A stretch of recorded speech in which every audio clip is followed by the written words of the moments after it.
I sat down with my co-writers, Greg, Herb, and Jason Ormland, and we decided we wanted to work together. I'd known Greg for 20 years. We'd lived in the same apartment complex when we were both starting our careers in Hollywood.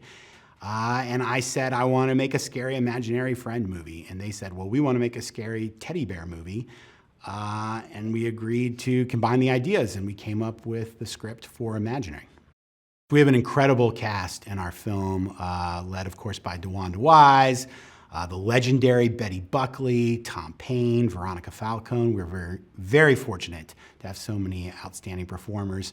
And they all brought their A game. They're really great in the film. They did the thing that I love with actors, is that they surprised me.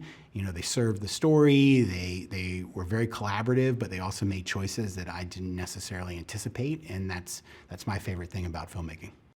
We also have two incredible young actresses in our film, Piper Braun and Tegan Burns. We had an exhaustive search, looked everywhere for the actors to play these two parts, and we saw everyone. Fortunately, Blumhouse has an amazing casting team, and they know every agent, manager in Hollywood. And I was worried we weren't going to find performers who were up to the task, but we did. And Piper and Tegan, they just blew me away.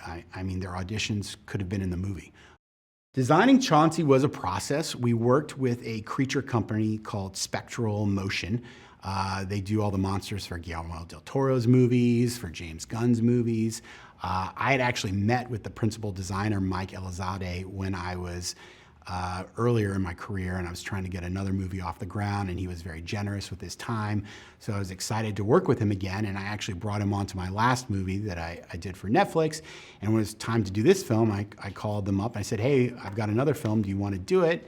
And they jumped right in, and I actually think they elevated the movie in ways I couldn't have imagined. Not just with the design of Chauncey, but with the designs of all of our creatures, because we do have more than just our stuffed bear in the film. And it was just a really wonderful, collaborative process. I really wanted to embrace practical creature effects in this movie. So even though we use visual effects to augment a lot of our monsters and our creatures, they all are based in the real world. They're all practical monsters by and large, aside from those augmentations. And Chauncey's a perfect example. You know, when he moves, he's being controlled by puppeteers. And I'm so glad we did it that way, because he has a weight, he has a reality.